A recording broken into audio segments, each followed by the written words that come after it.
What percent of Generation Z do you think is LGBTQ+? 1? 5? 10? The answer is 33%. I'm Skylar Cardell. I am a senior at Nantucket High School and I'm queer. My name is James Kurtek. I'm an English teacher at Nantucket High School and I identify as gay. At the GSA Nantucket High School, I was the advisor for 4 years and I was also one of the founding members. At the beginning of the year, we would usually have a large crowd, up to 15 to 20 students at the GSA. As the year went on, we would have a core group of perhaps 6 to 10 people attend regularly. The GSA's main purpose is to provide a safe place for LGBTQ students, but also administrators, and also to create awareness amongst the students at Nantucket High School. The purpose of the GSA at Nantucket High School is to provide a welcome environment, a safe space for anyone on the LGBTQIA+. We have many different colors of the flag represented, and we also welcome those who are questioning, those who are allies, those who are supportive. So we get a lot of different folks who walk through.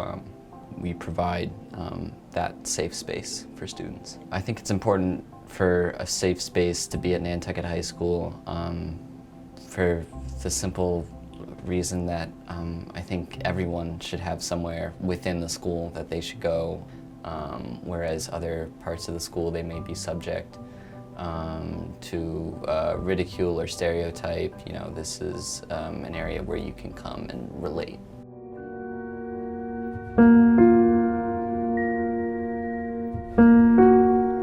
The Massachusetts health curriculum does not officially include very much language at all with regards to LGBTQ+ education. The standards were written in 1999. I definitely think that different sexualities and gender identities need to be included in health curricula throughout the United States. Just like they need to be included in every class.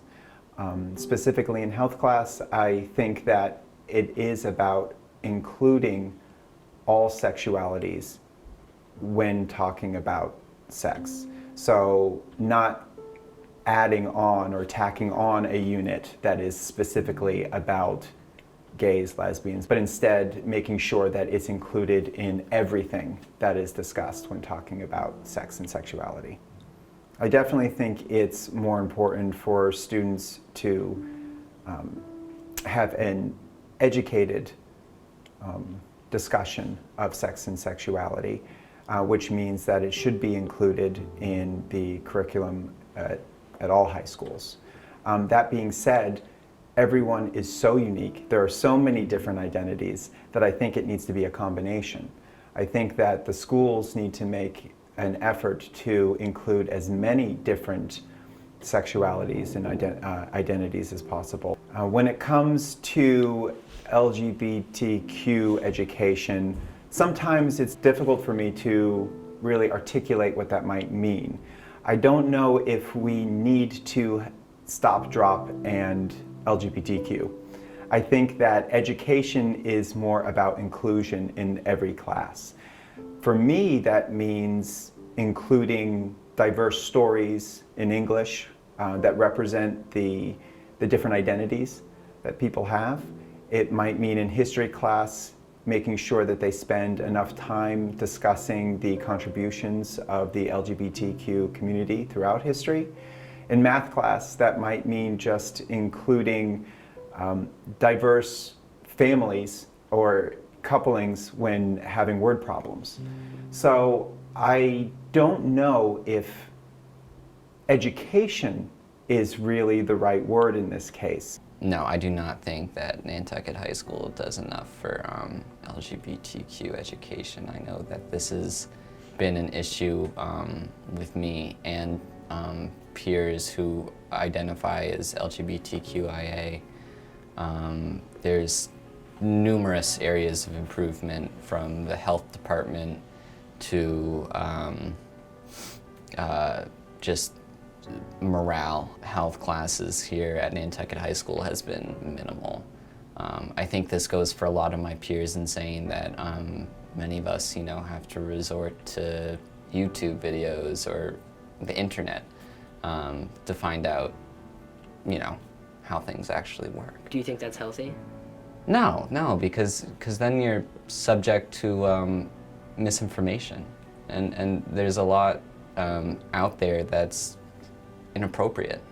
LGBTQ plus adults who reported learning about their identities in classes were significantly less likely to report depression than LGBTQ plus adults who reported learning about their identities online or not until later in life. A lack of identity, or a lack of understanding of that identity, has been shown to increase distress in LGBTQ plus people and increase problems like depression and anxiety. People who are LGBTQ plus are significantly more likely to suffer from mental illness. They are 5 times more likely to have depression, more likely to have anxiety, more likely to suffer from pretty much every mental illness you can think of. In fact, 48% of transgender adults have considered suicide in the last month, as compared to 4% of America as a whole.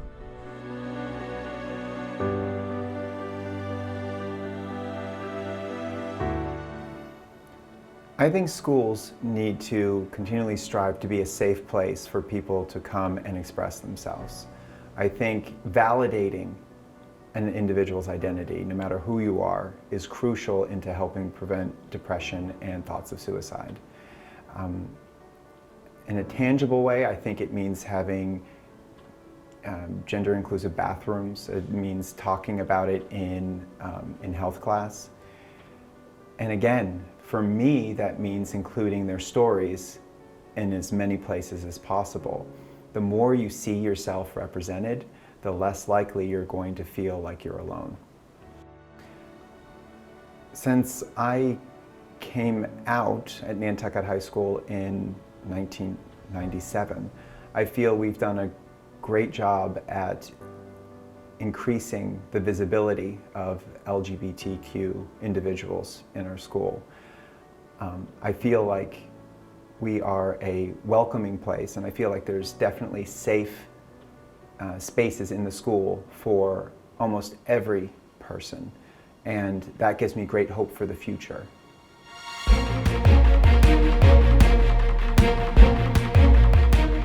Education is important for everyone.